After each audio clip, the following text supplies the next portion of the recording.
नमस्कार, मैं रवीश कुमार। दिसंबर 2012 का निर्भया कांड हमारी जन चेतना में वो प्रस्थान बिंदु है जहां से हम एक समाज और सरकार के रूप में बलात्कार की किसी भी घटना को एक सिस्टम की नजर से देखने लगते हैं। अब नाइंसाफी नहीं होगी, कोताही नहीं बरती जाएगी और बर्दाश्त नहीं किया जाएगा के भाव से। इसके बाद भी बलात्कार की किसी एक घटना को प्रतीक बनाकर राजनीतिक प्रदर्शन और अभिनयों का सिलसिला नहीं रुका है। बदायूं की घटना से कौन विचलित नहीं हुआ होगा? वो भी विचलित है जो आईपीएल के फाइनल में मगन थे, और मगर वही कौन, वही वो भी हरियाणा के भगाना में 4 दलित लड़कियों के साथ हुए बलात्कार पर क्यों चुप रह जाते हैं? ना तो किसी गृह मंत्री का दौरा है, ना ही किसी पूर्व मुख्यमंत्री का। हमारी मुश्किल यह है कि बदायूं में नेता ना जाते तो भी हम सवाल करते कि कोई देखने तक नहीं गया। पर जिस तरह से जाने की होड़ लगी है, उससे हम क्या ऐसा हासिल करने जा रहे हैं जो निर्भया कांड के बाद नहीं कर सके? राहुल गांधी, मायावती, एसपी मौर्य, धर्मेंद्र यादव, स्पीकर मीरा कुमार, रामविलास पासवान, उनके बेटे चाहे चिराग पासवान, इन दौरों में भी नेता अपनी सुविधा का ख्याल रखना नहीं भूलते। किसी के लिए हेलीपैड बनता है तो कोई ऐसे गम के मौके पर भी अपनी आलीशान कार में जाना नहीं भूलता। काश के ये संवेदनशील राजनेता हिसार भी जाते, जहां भगाना की 4 दलित लड़कियों का बलात्कार हुआ। लंबे संघर्ष के बाद मामला दर्ज हुआ, उसके बाद भी कुछ नहीं हुआ तो पीड़ित लड़कियां दिल्ली आकर जंतर मंतर पर धरने पर बैठ गईं, खुद अपनी दास्तान सुनाने के लिए। अखबारों ने तो विस्तार से छापा, मगर टीवी ने उस तरह से नहीं दिखाया, लेकिन उस तरह की आक्रामकता से नहीं जैसी बदायूं के वक्त नजर आ रही है। बलात्कार की अन्य घटनाओं के प्रति सिस्टम और समाज की उदासीनता को कैसे समझा जाए? कहां कहां पासवान और मायावती जाएंगे? इससे पहले वे कितनी बार ऐसे मौकों पर गए हैं? क्या पासवान उन राज्यों में भी जाएंगे जहां उनकी सहयोगी दल की सरकार है? पिछले 40 सालों में बलात्कार के मामले में 900% की वृद्धि है। सवाल संवेदनशीलता के इस दैनिक प्रदर्शन का है या सिस्टम के न्यायपूर्ण होने का? होता क्या है इन दौरों से, इसकी पड़ताल हम मीडिया को भी करनी चाहिए कि वर्मा कमेटी की रिपोर्ट के अनुसार कम से कम उस जिले या कम से कम उस थाने के सिस्टम में कोई बदलाव आता है या नहीं। अगर कभी नहीं हुआ तो क्या उसकी शुरुआत बदायूं से हो सकती है? जो लोग राजनीति से जाति व्यवस्था की विदाई के गीत गा रहे हैं, क्या वे आमतौर पर दलित महिलाओं के साथ हो रही बलात्कार की घटनाओं में जाति और जमीन का कोई तत्व देख पा रहे हैं? क्यों ऐसा है कि हर रोज कहीं ना कहीं बदायूं घट जाता है? पश्चिम बंगाल के बीरभूम में 3 सहपाठियों ने अपनी दोस्त 14 साल की एक आदिवासी लड़की के साथ बलात्कार किया, वो पकड़े गए। पंचायत फैसला करती है कि जो आरोपी है कि वो लड़की के परिवार को 10-10 किलो चावल दे दें। ये आज का हिंदुस्तान है। इसी जिले में जनवरी में पंचायत ने 13 पुरुषों को एक महिला से बलात्कार करने का फरमान सुना दिया था। मुंबई के पास भायंदर इलाके में डायमंड ब्रोकर ने बंदूक की नोक पर 29 साल की महिला के साथ बलात्कार किया। 30 मई की घटना है। क्या वहां किसी नेता का दौरा है? पीयूसीएल नाम की संस्था ने आरोप लगाया है कि राजस्थान के झालावाड़ जिले में 31 मई को बलात्कार की 2 घटनाएं हुई हैं। एक घटना में 14 साल की लड़की की बलात्कार के बाद हत्या कर दी गई। हमारी सहयोगी ने बताया कि 3 में से 2 आरोपी गिरफ्तार हो गए हैं। वसुंधरा राजे का भी एक ट्वीट आया है कि किसी को नहीं बख्शा जाएगा। अब पीयूसीएल का आरोप है कि एसएचओ सांसद की वीआईपी ड्यूटी पर थे और पुलिस ने समय पर कार्रवाई नहीं की। दूसरी घटना में 5 साल की लड़की के साथ बलात्कार हुआ, मगर आरोपी पकड़ा गया है। पीयूसीएल का कहना है कि 2012 के आंकड़ों के अनुसार राजस्थान में हर दिन बलात्कार की 6 घटनाएं होती हैं। हाशिया.blogspot.in पर आनंद तेलतुंबड़े लिखते हैं कि ये सभी घटनाएं नेशनल क्राइम रिसर्च ब्यूरो के लिए एक आंकड़ा बनकर रह जाती हैं। सामाजिक प्रक्रियाओं द्वारा उत्पीड़ित के आंकड़े अब भी 33,000 प्रति वर्ष के निशान के ऊपर बनी हुई हैं उत्पीड़न की। इनकी गिनती करते हुए कोई भी बता सकता है कि हमारे संवैधानिक शासन के 6 दशकों के दौरान 80,000 दलितों की हत्या हुई, 1 लाख से ज्यादा औरतों के साथ बलात्कार हुए और 20 लाख से ज्यादा दलित किसी न किसी तरह के जातीय अपराधों के शिकार हुए। युद्ध भी इन आंकड़ों का मुकाबला नहीं कर सकते हैं। फिलहाल राजनीति उत्तर प्रदेश मुखी है। मायावती के समय भी बलात्कार की घटनाएं बढ़ी थीं और तब अखिलेश यादव की पार्टी उनसे इस्तीफा मांग रही थी। आज मायावती सहित सब अखिलेश से इस्तीफा मांग रहे हैं। तब भी मध्य प्रदेश का उदाहरण देकर मायावती के प्रवक्ताओं ने बचने का प्रयास किया था और अब भी फेसबुक पर कई लोग सवाल कर रहे हैं कि सबसे अधिक बलात्कार की घटनाएं मध्य प्रदेश में दर्ज होती हैं, वहां इस्तीफे की मांग क्यों नहीं है? वहां मीडिया का लगातार कवरेज क्यों नहीं है? झारखंड, बंगाल और बिहार को लेकर क्यों नहीं आक्रामक कवरेज है? लालू प्रसाद यादव ने ट्वीट किया है कि राष्ट्रीय अपराध शोध ब्यूरो एनसीआरबी के आंकड़ों के आधार पर देखना चाहिए कि किस राज्य में महिलाओं और दलित महिलाओं के खिलाफ अत्याचार के मामले ज्यादा हैं। उसी एनसीआरबी का जिसकी साइट पर 2012 के बाद डेटा ही अपडेट नहीं हुआ है, ये तो हालत है।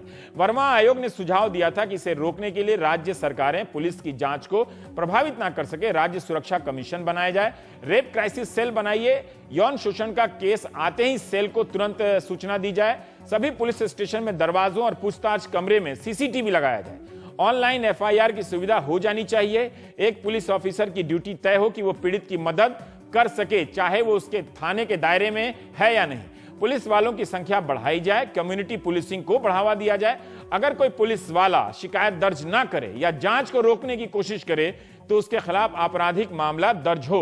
वर्मा कमेटी की रिपोर्ट 2013 के जनवरी में आई थी। 16 महीने में कोई तो राज्य होगा जो हाथ उठाकर कह सकता है यस सर, हमने सारे सुझाव लागू कर दिए हैं। बदायूं की घटना का समाधान राजनीतिक दौरों में है या बदलाव की ऐसी कोशिशों में? हम प्राइम टाइम में बात करेंगे। सिद्धार्थ नाथ सिंह है, बीजेपी के नेता, युवा प्रवक्ता। गौरव भाटिया हैं, समाजवादी पार्टी के नेता हैं। शमीना शफीक साहिबा हैं, आप राष्ट्रीय महिला आयोग की सदस्य हैं। कविता श्रीवास्तव हैं, जयपुर से, आप पीयूसीएल की सदस्य हैं। आशा मिश्रा जी हैं, आप सामाजिक कार्यकर्ता भोपाल से। और स्टूडियो में हैं वीरेंद्र सिंह बागोड़िया साहब, सामाजिक कार्यकर्ता हैं और भगुना की पीड़ित लड़कियों के साथ जंतर मंतर पर आप मौजूद हैं, मीडिया की गैर मौजूदगी में भी। हम पहला सवाल आप सबकी इजाज़त से गौरव से ही पूछना चाहेंगे। गौरव साहब, मेरा एक दो सवाल है आपसे कि आप जब विपक्ष में थे, 2011 में बलात्कार के कई मामले आ रहे थे, तब आपकी सरकार, आपकी पार्टी कह रही थी कि ये बलात्कारी प्रदेश है, ठीक है।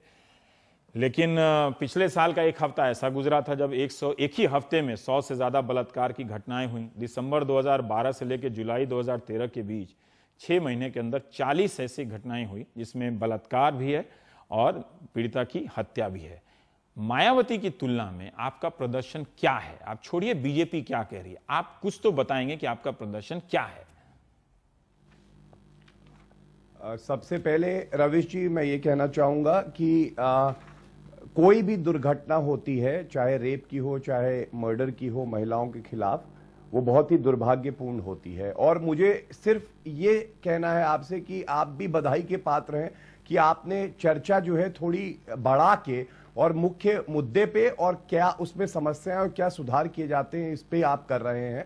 मैं आपको ये बताना चाहूंगा, मैं भी नेशनल क्राइम रिकॉर्ड ब्यूरो के ही डेटा से बोल रहा हूं, जो भी बात कहूंगा वो उसी से कहूंगा कि 2011 में जब बीएसपी सरकार थी, तो आप क्योंकि रेप की बात कर रहे हैं, तो 2042 रेप इंसिडेंट्स थे और 2012 में जो है एसपी गवर्नमेंट में 1963 का आंकड़ा है। तो जो नंबर था वो नीचे आया, लेकिन नंबर जो नीचे आया है उसके अलावा जो सुधार उत्तर प्रदेश सरकार ने किए, सबसे पहले ये देखा गया था जो महिलाएं हैं जब वो पुलिस स्टेशन में जाती हैं या परिवारजन जाते हैं, उनके साथ दुर्व्यवहार होता है और कंप्लेंट नहीं लिखी जाती। उत्तर प्रदेश सरकार पहला ऐसा प्रदेश है जिसकी सुप्रीम कोर्ट ने भी सराहना करी कि एक पावर लाइन खोली गई। एक साल में 1.6 लाख कंप्लेंट आई और उसको रिड्रेस किया गया 1.5 लाख को करीब करीब। तो कम से कम एक सुरक्षा जल्दी मिले और समस्याएं को समाधान मिले, ये प्रयास किया गया। एक हफ्ते में 100 से ज्यादा बलात्कार की घटनाएं हैं और अभी भी अगर वो सारे सिस्टम आपने लागू किए हैं, मैं आपको बोलने का मौका दिया, ठीक है, इसके बाद भी ये घटनाएं हो रही हैं। और इसके बाद भी आपकी आज भी हमारी संवाददाता के सामने जब एक पुलिस वाले के पास एक गांव का आदमी गया कि उसकी बेटी को कोई अगवा करके ले गया है, तो उन्होंने कहा कि मामला दर्ज कराइए, तो व्यक्ति ने कहा कि वो पढ़ लिख नहीं सकता, तो पुलिस वाले ने उसको भगा दिया। आपने जो इतनी बातें बताई, मुझे साफ साफ बताइए कि वर्मा कमेटी के हिसाब से क्या बदायूं पूरे जिले में कोई एक ऐसा थाना है जहां सीसीटीवी लगा हुआ है? रेप क्राइसिस सेल बनाया है आपने? बात रवि जी मैं बताता हूं आपको। बिल्कुल, दो चीजें जो प्रदेश सरकार ने करी और ये खासकर जो क्राइम अगेंस्ट विमेन है उसके लिए, उन्होंने सबसे पहले आप नोएडा और कानपुर दो जगह पे मॉडल जो है कंट्रोल रूम्स बनाए गए सीसीटीवी कैमरास के साथ। ये आप बात पुख्ता कर सकते हैं और इसी तरह से और जिलों में भी अब लाए जाएंगे सीसीटीवी कैमरास और मॉडल कंट्रोल रूम बनाए जाएंगे, जिससे कि सारे थानों की खबर एक जगह। 2 साल में आपने क्या किया है? मैं तो ये कह रहा हूं, आप ये बताइए ना। आप नोएडा कानपुर ये मॉडल वाला तो हम जानते हैं, ये मॉडल वाला देखिए आज ही बाराखंबा रोड थाना जो है दिल्ली का, उसे एशिया में टॉप थाना माना गया है। कोई एनजीओ ने पूरे एशिया के थानों का मूल्यांकन करके किया है। ये मॉडल थानों को छोड़ दीजिए, आप मुझे बताइए कि आपने क्या किया है। अगर आप बीजेपी पे ये आरोप लगा रहे हैं कि वो राजनीति कर रही है, नहीं बता रहा हूं, आप तो सरकार में हैं, आप काम बता दीजिए। रवीश जी, बिल्कुल रवीश जी, ये थाने नहीं बता रहा हूं, ये मॉडल कंट्रोल रूम पूरे डिस्ट्रिक्ट के होते हैं। तो 2 डिस्ट्रिक्ट कवर हुई और ये जो है अभी 6 महीने पहले किया गया, ये सक्सेसफुल हुए। अब और सिटीज में भी, लखनऊ में और बाकी और सिटीज में भी इनको लागू किया जा रहा है फेज तरीके से। दूसरी बात मैं आपको बताना चाहूंगा कि सुप्रीम कोर्ट ने कुछ गाइडलाइंस रखी थी कि जब रेप केसेस होंगे तो कैसे जो विक्टिम है उसको मेडिकल काउंसलिंग दी जाएगी या लेडी कांस्टेबल ही उससे डील करेगी, कैसे मेडिकल टेस्ट होगा। यही सब इस मामले में फेल हुआ, यही सब इस मामले में फेल हुआ है। ये सारी चीजें जो बता रहे हैं वो इस मामले में फेल हुआ है। आपका एसएसपी क्या करता है वहां पर? पुलिस कर्मियों की रही या आपके डीआईजी डीजी क्या करते हैं वहां पर? नहीं, मैं बता रहा हूं आपको उन्होंने क्या किया। जो पुलिस अधिकारी जो कि गलत करते हुए पाए गए या दोषी हैं, एफआईआर में भी है, उनका सस्पेंशन नहीं हुआ है, वो एक्सपेल हो गए और अरेस्ट हो गए थे। और उसके अलावा आज ही खबर थी कि प्रिंसिपल सेक्रेटरी होम बदले गए, चीफ सेक्रेटरी भी बदले गए और कड़े निर्णय लिए जा रहे हैं और सुधार आना चाहिए, क्योंकि हम भी चाहते हैं कि हमारे प्रदेश में एक भी रेप की घटना ना हो, कोई भी मर्डर ना हो। और इसके लिए जरूरी जो है कि 1 लाख से ज्यादा जो पद खाली थे, रिक्त थे, उसको भरा जाए। और उसके लिए भी अब उत्तर प्रदेश सरकार जल्द से जल्द उन पदों को भरेगी। पुलिस कर्मियों की और आवश्यकता है। पीछे उसके लिए भी आपने बदायूं का इंतजार किया, उसके लिए भी आपने बदायूं का इंतजार किया? बिल्कुल नहीं रवीश जी, बिल्कुल नहीं किया इंतजार। ये जैसे दर्द आपको होता है इस पे चर्चा करते हुए, उसी तरह से दर्द हमें भी होता है जब इस तरह की घटना होती है। कोई इंतजार नहीं करता ऐसे भयानक वाकयात होने का कि कदम उठाए जाए। कुछ कदम प्रयास किए गए और बहुत की अभी जरूरत है जो प्रदेश सरकार करेगी आगे। यही आश्वासन आपसे एक सवाल करना चाहता हूं। अभी प्राथमिकता सबसे पहले यह है कि जो फास्ट ट्रैक कोर्ट में मुकदमा दिया गया है, जिन लोगों ने ये करा है उनको जल्द से जल्द सजा हो। और अभी आप ही कह रहे थे कि मुकदमे में उत्तर प्रदेश में, बताता हूं आपको, 28 साल में अपील डिसाइड होती है हाई कोर्ट में।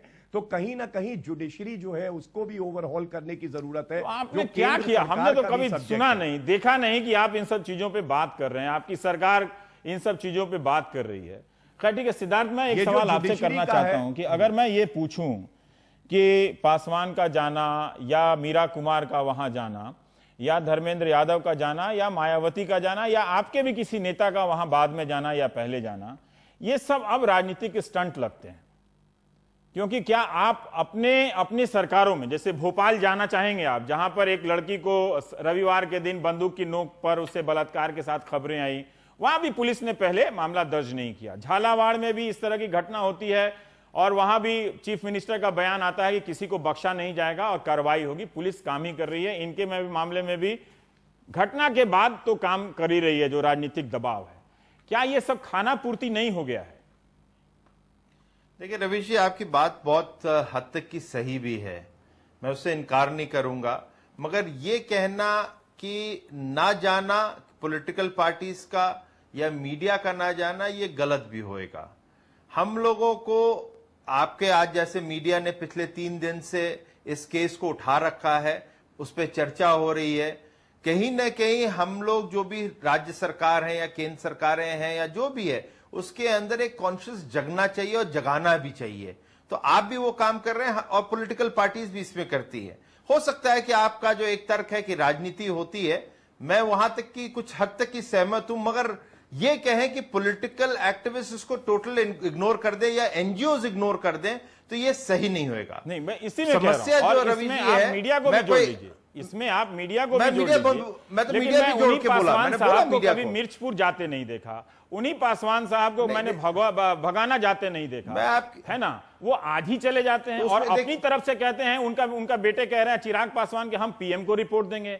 आपके गृह राज्य मंत्री अपनी तरह से वहां जब इस रिपोर्ट ले रहे हैं सिस्टम से, जब वो उसे संचार में है, संपर्क में है, तो ये अलग से क्या रिपोर्ट देंगे आपको और आप लोग अलग से क्या रिपोर्ट देंगे? नहीं, देखिए रवीश जी, मीडिया चाहे तो बाल की खाल निकाल सकती है, आप चाहे तो उसको घुमा के बोल सकते हैं कि भाई पासवान जी क्यों नहीं गए, आपका SC/ST कमीशन क्यों नहीं गया, ये इश्यूज आएंगे।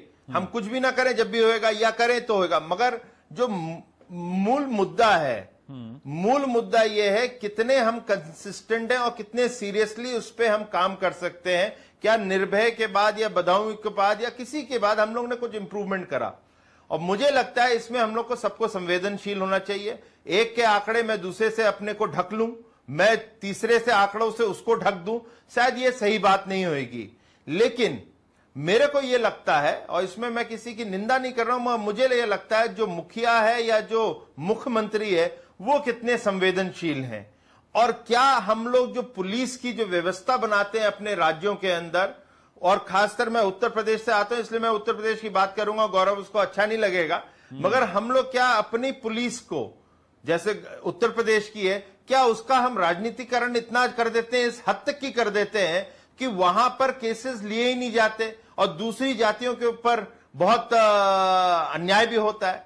और मेरा रवि जी एक मानना बहुत बड़ा है, और मैं इस पे आज भी मैं कहूंगा कि सबको सोचना चाहिए, क्या हमारे जो सरकारें हैं, क्या हमारे जो NGOs हैं, क्या हमारे मीडिया है, हम लोग गांव के अंदर क्या हम ऐसा प्रेशर डालते रहें कि शौचालय बने।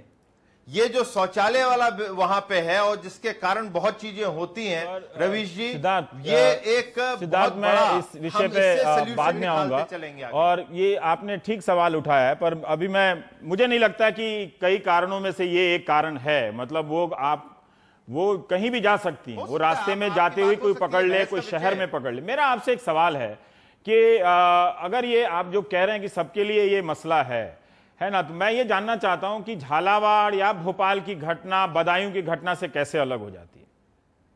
नहीं, मेरा ये भी देखिए, उसमें दो चीज होती है। क्या आपके मुख्यमंत्री ये कहते हैं कि आप सेफ हैं तो आप क्यों चिंता कर रहे हैं? क्या आपके मुख्यमंत्री के जो सुप्रीमो है वो कहते हैं ये छोटी मोटी बच्चे गलतियां कर लेते हैं? यहां से डिफरेंस हो जाता है। क्या आपके नीचे जो पुलिस है वो वहां पे सही, उसको हो सकता है वो रजिस्टर न करें, मैं पॉलिटिकल प्रेशर और ब्यूरोक्रेटिक प्रेशर के न काम करते हैं, इन्वेस्टिगेशन ठीक हो रही है कि नहीं है, या किसी को ढक रहे हैं या कवर कर रहे हैं, ये चीजें होती हैं। और तीसरा होता है, मैं इसमें भी आपसे भी प्रश्न पूछूंगा, क्यों नहीं मीडिया उसी चीज को उतना उठाती है, क्यों नहीं वहां पे जाके पॉइंट करती है ये गलती है, आप अपने आप को करेक्ट करिए। और सरकार की जिम्मेदारी रहती है कि उसको फिर करेक्ट करे, ना करे तो बदनामी लेने का हक भी उसी सरकार को पड़ता है। ठीक है शमीना जी, हम आपसे जानना चाहते हैं कि राष्ट्रीय महिला आयोग क्या भगाना के मामले में भी उसी तरह से त्वरित तरीके से गया? क्या बरेली या अन्य जगहों पे, भोपाल या झालावाड़ के मामले में भी तुरंत दौरे पर गया? बदायूं ही क्यों, या वैसी ही जगहों पर आप सब जब ज्यादा सक्रिय क्यों नजर आती हैं जो मीडिया में ज्यादा छा जाती है? या ये भी हो सकता है कि कहीं आप जा रही हो हम ना दिखाते हो, लेकिन फिर भी कौन सी ऐसी भूमिका है जो आपके वहां जाने से आप महिला आयोग के रूप में निभाती हैं, जिसको पूरा करने के लिए कोई कमी रह जाती होगी, जिससे इतने केंद्रीय मंत्री जाते हैं? आपके जाने के बाद तो किसी को जाना नहीं चाहिए, लेकिन आप कौन सी भूमिका निभाने जाती हैं वहां? मैं आपका ध्यान एक बात की तरफ आकर्षित करना चाहूंगी। अभी आपने कहा कि क्यों बदायूं ही गए और क्यों कहीं नहीं गए। सवाल ये उठता है कि हम हर उस जगह जाने की कोशिश करते हैं जहां पर कोई ऐसा हीनियस क्राइम दिखता है। सिर्फ फर्क ये है कि जहां पर आप पहुंचते हैं, अगर हम वहां दिख जाते हैं तो आपको लग रहा है कि हम वहां गए। ऐसे कितने इंसिडेंसेस हैं जहां पर राष्ट्रीय महिला आयोग पहुंचता है, महिलाओं की मदद करता है, महिलाओं के आप यहाँ आ जाइए, गाँव से हैं तो थोड़े ना टीवी पे नहीं बोलिए ना।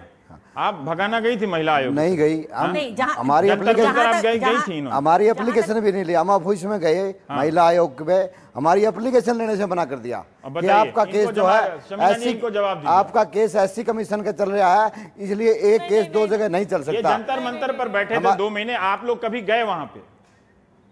4 लड़कियों के साथ वहां बलात्कार हुआ। बघाना वाला केस, बघाना वाला जहां तक केस की आप बात कर रहे हैं, वो केस का संज्ञान जिस दिन पहली मर्तबा ये रिपोर्ट हुआ है कि महिला बच्चियों के साथ, 4 बच्चों के साथ घटना घटी है, उसी वक्त तुरंत संज्ञान लिया गया था। उसी वक्त तुरंत संज्ञान लेके पुलिस कमिश्नर से बात की गई थी कि वहां पर क्या हो रहा है। उसके बाद जब ये लोग आए थे कंप्लेन लेकर, तब तक हमारा ऑलरेडी वहां पर इंक्वायरी हो रही थी। मगर इनका जो कहना था उसमें उस समय जब इनके सामने आईजी से बात हुई थी तो उन्होंने स्वयं बताया कि एससी कमीशन की अभी इंक्वायरी आकर गई है, उसकी रिपोर्ट हम सौंप रहे हैं। एक सिस्टम होता है रवीश जी काम करने का, आयोगों का भी अपना एक सिस्टम होता है। आयोग का क्या काम है? मिर्चपुर के लोगों का अभी तक विस्थापन नहीं हुआ है वहां पर महीनों से। अभी सिद्धार्थ कह रहे थे ये सबकी भूमिका है ना, ये सिद्धार्थ भी अपनी भी कमी वो स्वीकार कर। जो पॉलिटिकल पार्टी हैं जिनको जो चुनाव में जनता हरा देती है या जिता देती है, उनको सजा देती है, बाहर कर देती है, तो एक सिस्टम में आप लोग हैं तो आपकी भी तो कोई जवाबदेही होगी ना। आपने क्या किया वहां पे? जो उन दलितों महिलाओं का जो बहिष्कार हो रहा है, क्या किया आप? हाँ बताइए, या आपके पास जो अधिकार नहीं है आप वो भी बताइए दर्शकों को कि आपके पास एक सीमा से ज्यादा जाने का या संज्ञान लेने के अलावा अधिकार नहीं। जी आप बोलिए प्लीज। आप मुझे बोलने का मौका देंगे। जिन लोगों के नाम नामजद एफआईआर थी वो सारे के सारे गिरफ्तार हो गए। जहां तक इन बच्चियों की बात थी, एससी एक्ट के अंतर्गत जो उनको फाइनेंशियल एड मिलना चाहिए था उससे डबल वहां पर डिस्ट्रिक्ट एडमिनिस्ट्रेशन से कहकर दिलवाया गया। इसके अलावा इनका एक बहुत बड़ा मुद्दा है जो कि जातीय समीकरण को लेकर है और जिसको लेकर ये जंतर मंतर, अगर आप इनकी एप्लीकेशन पढ़ेंगे, डिटेल से इनके साथ बात करेंगे, क्योंकि हम बहुत नजदीक से केसेस को फॉलो अप कर रहे हैं, तो वहां पर मुद्दा महिलाओं से उठकर पूरे समाज का है। एक पर्टिकुलर कास्ट के लोग, दलित समाज के लोगों का उत्पीड़न हो रहा है एक ऊंचे समाज के लोगों द्वारा, और जिसके रहते 2 साल से निरंतर पूरे के पूरे गांव को निकलना पड़ रहा है। इनकी जो डिमांड्स हैं वो डिमांड्स हैं कि इनको अलग बसाया जाए, पूरी की पूरी बस्तियां बसाई जाए। इनकी जो डिमांड्स हैं वो है एक बहुत ज्यादा अमाउंट की जिसको कि इनको चाहिए। हमारी लिमिटेशंस जो होती हैं वो सिर्फ रिकमेंडेशंस तक होती हैं। अनफॉर्चुनेटली राष्ट्रीय महिला आयोग की कोई भी रिकमेंडेशन ये मैंडेटरी नहीं है किसी भी राज्य सरकार पर कि वो माने। तो हमारा जो लिमिटेड रोल है, जो सीमित रोल है, और आपने एक जो सवाल हमसे ये पूछा था कि हमारे किसी जगह पर जाने से क्या होता है, मैं आपको बताती हूं किस जगह पर जाने से क्या होता है। अगर बदायूं वाले केस की बात करें आप, इतने के, और हम राजनीतिक पार्टियों की वजह से नहीं जाते। हम जिस दिन रिपोर्ट हुआ था उसके अगले दिन कमीशन वहां पर सुबह था और वहां पर जाकर ये देखने को मिला कि मीडिया के इतने केओस में, इतनी भीड़ भड़ाके में प्रशासन को यह तक ख्याल नहीं था कि परिवारों के जो लोग हैं उनके खान पीने का कोई व्यवस्था नहीं है, उनके मेडिकल की कोई व्यवस्था नहीं, जिस किस्म के मेंटल ट्रॉमा के साथ वो गुजर रहे। ये कमीशन का ही इंटरवेंशन था कि उनको वहां पर इमीडिएटली प्रोटेक्शन प्रोवाइड किया गया। ये कमीशन का ही इंटरवेंशन था कि इमीडिएटली वहां पर राशन की, खाने की व्यवस्था कराई गई। ये कमीशन का ही इंटरवेंशन है कि उनको इमीडिएटली मेडिकल रिलीफ किया गया। अगर इस किस्म का प्रेशर नहीं होगा पुलिस प्रशासन पर तो शायद ये भी, क्योंकि जितने भी लोग गए वो सब के सब ये तो पूछ कर आ गए कि आप वहां पर आपको क्या हुआ, क्राइम कैसे हुआ, मगर क्राइम के बाद जो परिवार की स्थिति है, जो चाहे वो आर्थिक स्थिति हो और आर्थिक स्थिति से भी बढ़कर जो रोजमर्रा की जरूरतें हैं, ये तब आप कह रही हैं जब अभी गौतम भाटिया साहब खूबियां गिना रहे हैं। 2 मेहमान और बची हुई हैं, मैं उनके पास आऊंगा। जो शमीना जी ने कहा वो बात सही है, उससे आप इत्तेफाक रखते हैं? शमीना जी ने जो कहा वो बिल्कुल गलत और बनावटी है। इस देश में जितना कहा है उतना का, देश समाज का छोड़ दीजिए, हमारे जितना कहा है उतना महिला आयोग का कोई सदस्य किसी प्रकार का कोई संज्ञान नहीं लिया गया, और जो आंकड़े रिलीफ के बता रहे हैं वो भी गलत बता रहे हैं। जो हमने 4 लोगों के खिलाफ एफआईआर हो गई है, हमने जो 164 के एफआईआर में जिनके नाम लिखे दिए थे वो नाम भी पूरे नहीं लिखे, और जो 164 में जिन लोगों के बयान है उनके खिलाफ अभी तक कोई कार्रवाई नहीं हुई है। हम कोई राजनीतिक दल के लोग पहुंचे आपके पास? कोई राजनीतिक दल के आदमी हमारे नहीं पहुंचे हैं, और हम जहां महिला आयोग के गए वहां हमारी बात नहीं सुनी गई, हमारे को बाहर निकालने की कोशिश की, हमारे को वहां प्रताड़ना मिली। कहा कि आपका केस एससी कमीशन का लगा हुआ है, इसलिए आपका केस हम नहीं सुनने वाले हैं। मैं इस महिला आयोग को, महिला आयोग नहीं, ये ब्राह्मणवादी आयोग है, महिला आयोग नहीं है किसी प्रकार का भी। वहां दलितों की कोई सुनवाई नहीं होती है, बिल्कुल दरबार दलितों के साथ होता है, उनकी कार्रवाई तो अगली बात है, जनरल बात नहीं। इन्होंने जो बातें कही हैं उसका पॉइंट बाय पॉइंट बताइए। बाकी और 2 मेहमान बिल्कुल भी सच्चाई नहीं है ये जो बातें। कोई राजनीतिक, कोई पासवान जी, कोई मायावती जी, कोई मीरा कुमार जी गई हैं? दल का राष्ट्रीय प्रदेश स्तरीय नेता आज तक हमारे मामले में बात करने के लिए नहीं आया है। 10 सालों में मैंने पहली बार देखा। वो कह रही थी मीरा कुमार की मैं स्पीकर की हैसियत से यहाँ आई हूँ। मैं 10 साल में इतनी घटनाएं हुई, हो सकता है हमारी नजर में न रही हो, पर ये बात सिद्धार्थ आपके लिए भी है और गौरव आपके लिए भी है और तमाम राजनीतिक आप लोग जानते भी हैं कि वहाँ किसी राजनीतिक दल में ये साहस नहीं है कि जाकर जाटों से कहा जाए कि आप ये अपना जो भी आपकी रंजिश है, चूंकि आप ताकतवर हैं तो आप अपनी जिद छोड़िए और बाकी लोग कमजोर तबकों को गांव में बुलाइए। ये मिर्चपुर में भी है और ये भगाना में भी है। मतलब मैं कह सकता हूं उसे लेके कि ये सब फेल है यहाँ पे जो लोग वहां जा रहे हैं। इसीलिए कभी कभी जाना सिद्धार्थ लगता है कि वहां नाटक है। आशा जी, हम ये जानना चाहते हैं कि बार बार जब भी उत्तर प्रदेश में ऐसे मामलों की चर्चा होती है तो उत्तर प्रदेश के नेता कहते हैं कि आप मध्य प्रदेश की चर्चा क्यों नहीं करते, जहां बलात्कार या स्त्री हिंसा की घटनाएं ज्यादा रिकॉर्ड होती हैं, ज्यादा दर्ज होती हैं।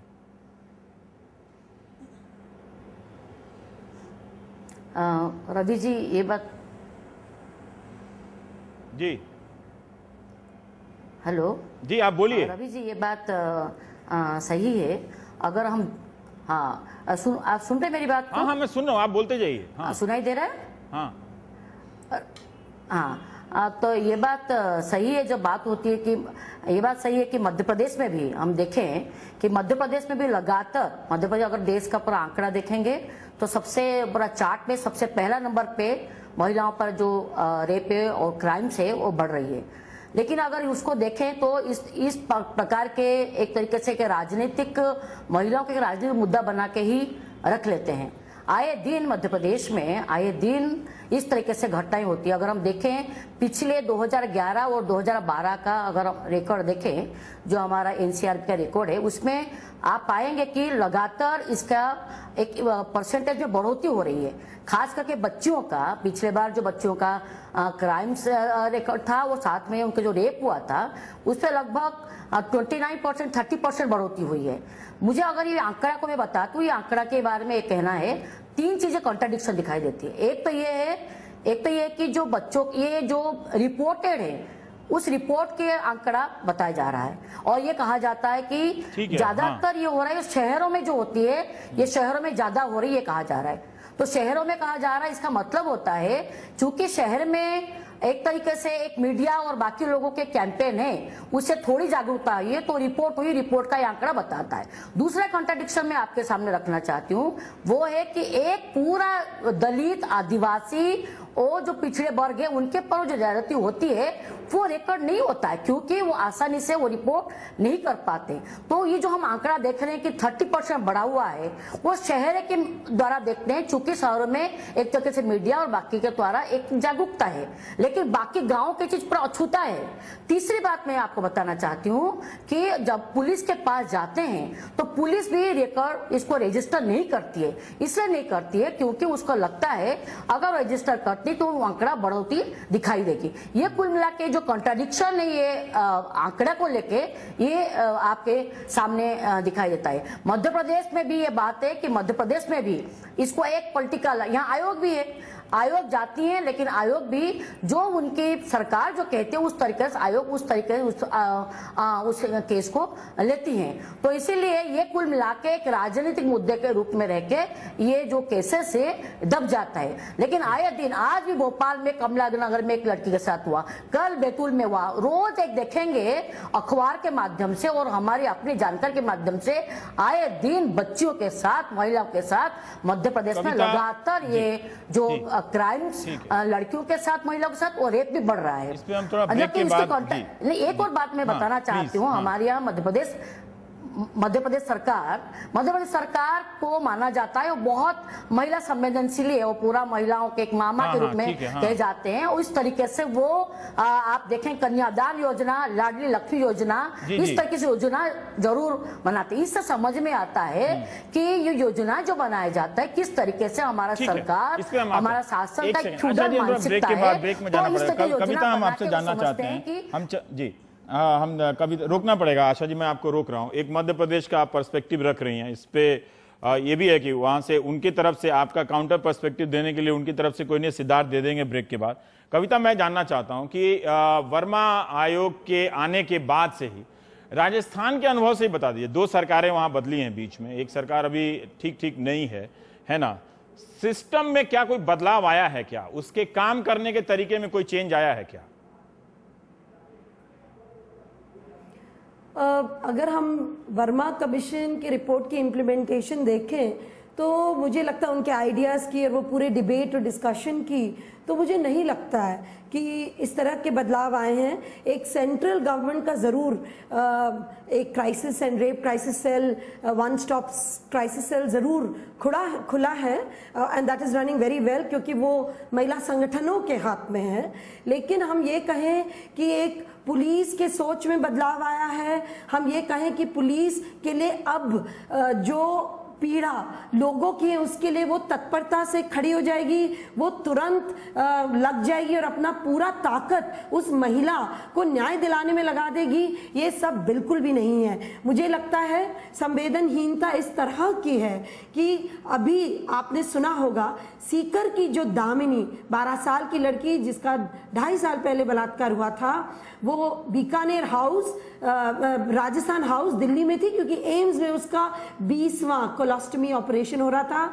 इस कदर वहां सीएमओ से डायरेक्शन गया कि उस लड़की को हटाओ और भेजो वापस सीकर। वो लोग सड़क पे आके सीकर में रहे पूरा परिवार, और 2 दिन उनके लिए कोई जगह नहीं, कोई जगह देने को तैयार नहीं, और अब उनको एक टेम्पररी रैन बसेरे में रखा गया है। ये तो संवेदनहीनता है। यहाँ मैं इसलिए ये बोलना चाहती हूँ कि अगर आप वर्मा कमीशन की बात को देखें तो बहुत क्लियरली 2 चीजें विच आर वेरी इंपॉर्टेंट। एक ये कि जो क्राइम होता है उसको लेके जांच व्यवस्था में नंबर 1 जो कोताही बरतेगा उसके खिलाफ सेक्शन 166A के तहत केस किया जाए। अब झालावाड़ में जिस हेड कांस्टेबल ने उस पिता को बोला कि तू जा फोटो लेके आ तब हम लड़की की जांच करेंगे, उसके खिलाफ 166A का सेक्शन लगना चाहिए, लेकिन वो अभी तक नहीं लगा है। ये तो है वर्मा कमीशन का इम्प्लीमेंटेशन। और दूसरी तरफ पूरा पुनर्वास, मैं 1 मिनट और लूंगी, पूरा पुनर्वास व्यवस्था देखिए,